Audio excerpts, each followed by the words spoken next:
गांव की सास के शहरी अंदाज। निधि को विकास से प्यार तो था, पर वो शादी करके उसके साथ गांव में नहीं बसना चाहती थी। मुझे गांव अच्छा लगता है, पर दिक्कत यही है कि मैं वहां रह नहीं पाऊंगी। मुझे वहां के माहौल के बारे में कुछ भी नहीं पता है। अरे माहौल में ढल जाओगी तुम, थोड़ा टाइम तो लो। और विकास गांव में ही रह के ऑर्गेनिक खेती करता है, इतना अलग काम है। और यहाँ शहर में क्या है, कितना प्रदूषण और भीड़ है यहाँ। पर विकास यहाँ आके भी तो खेती कर सकते हैं ना। अरे शहर में एक प्लॉट लेने में जिंदगी भर की कमाई चली जाती है, खेत कैसे लोगे? सोच ले निधि, विकास गांव का है, वहीं उसका काम भी है। तेरे पास कोई नौकरी भी नहीं है, ना ही तुझे कभी काम करना था। उफ़ो, मुझे कुछ समझ में नहीं आ रहा, मुझे अकेला छोड़ दो। उसी दिन निधि विकास से मिलती है। यार, मेरे सारे दोस्त यही हैं। अरे दोस्त तो गांव में भी बन सकते हैं ना निधि। गांव के लोगों से कैसे दोस्ती कर पाऊंगी? मैं भी तो गांव का हूँ, मुझसे प्यार हो सकता है तो वहां के लोगों से दोस्ती भी हो ही सकती है ना। अरे यार, कंफ्यूजन है बहुत। सोच लो निधि, शादी के मंडप पे छोड़ के मत जाना, वरना दोनों के परिवार की नाक कट जाएगी। अभी बोल दो, पत्रिका नहीं छपाते हैं। निधि के पास तो कोई चारा नहीं बचा। वो विकास से इतना प्यार करती है कि उसे छोड़ भी नहीं सकती। वो विकास के लिए गांव में शादी करके बसने को तैयार हो जाती है। जल्द ही दोनों की शादी हो जाती है। आई होप तुमको गांव में अच्छा लगेगा। मुझे पता है गांव में और शहर में अंतर क्या है, वहां के लोगों की सोच में अंतर है। मुझे पता है कि कैसा लगेगा मुझे। तुम ये बिना देखे किसी चीज के बारे में कुछ भी सोचने की आदत छोड़ दो ना। निधि ने उस वक्त तो कुछ भी नहीं कहा, पर वो सोचती है कि सबको इस बात का एहसास तो करवाना ही पड़ेगा कि वो सही है। उसके दिमाग में एक तरकीब आई। उसने सोचा कि गांव के लोगों के लिए वो ऐसा काम करेगी कि आगे से उसे कोई किसी काम का बोलेगा ही नहीं। शादी के एक दिन बाद निधि की सास ने फरमाइश की।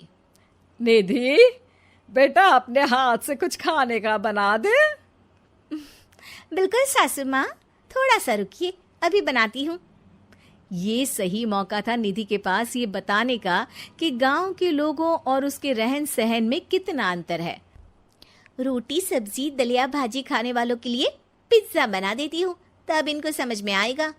न खा पाएंगी, न कभी कुछ बनाने की बात कहेंगे। थोड़ी देर में निधि सास के लिए पिज्जा बनाकर ले आती है। ये लीजिए माँ जी, आपके लिए मैंने ये बनाया है। इसे हम शहर में पिज्जा कहते हैं, है ना बेटा? है? आपको कैसे पता कि इसे पिज्जा कहते हैं? अरे पिज्जा को पिज्जा नहीं बोलेंगे तो क्या फ्रेंच फ्राइज कहेंगे? गांव की सास से ये सारी बातें सुन के बहू चौंक जाती है, लेकिन सास एक और ऐसी बात कहती है कि बहू जिसकी उम्मीद ही नहीं कर रही होती है। बहू, इस पिज्जा के ऊपर ओरेगानो मिला दे और थोड़ा चिली फ्लेक्स, मजा आ जाएगा। माँ जी, गांव में रह के भी आपको ये सब कैसे पता है? अरे यूट्यूब टीवी सब खबर रखते हैं हम भी। इंटरनेट है जहाँ, जानकारी है वहाँ। अरे वाह माँ जी। अरे अभी वहाँ मत बोल, अब जब मैं पिज्जा का फोटो लेके फेसबुक पर डालूंगी ना, तो वहाँ कमेंट में जाकर वहाँ बोलना, ठीक है? ठीक है माँ जी। अरे ठीक है माँ जी की जगह ओके मम्मी या ओके मम्मा बोल दिया करना। है? ठीक है, मतलब ओके मम्मा। निधि का तो सर ही घूम जाता है। इतना शहरी बर्ताव तो शहर में रहने वाली निधि की माँ का भी नहीं था। वो शाम को अपने पति से पूछती है, विकास, तुम्हारी मम्मी तो काफी कूल है यार।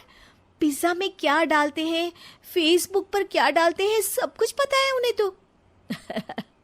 हमारे बड़े पापा के लड़के रहते हैं शहर में, बस उनके बच्चे आए थे गांव में गर्मी की छुट्टियां मनाने। उन्होंने माँ को एकदम शहरी बना दिया। उनका फेसबुक अकाउंट भी है, इंस्टाग्राम भी है और टिकटॉक बैंड हो गया, वरना वो भी बनाती थी। तभी सास वहां आ जाती है। अरे निधि, मैं तुझे टैग नहीं कर पा रही हूँ, जरा मेरी फ्रेंड रिक्वेस्ट एक्सेप्ट तो कर दे। निधि की गांव को लेकर जो राय थी वो अपनी सासू माँ को देख के बिल्कुल बदल जाती है और अब निधि भी सोशल मीडिया पे अपनी सास के साथ लाइव आती है और कमेंट बाजी भी करती है ताकि सबको पता चले कि गांव में रह के भी उसका जीवन शहर जैसा ही है और उसके आसपास के लोगों के अंदाज भी एकदम शहरी है।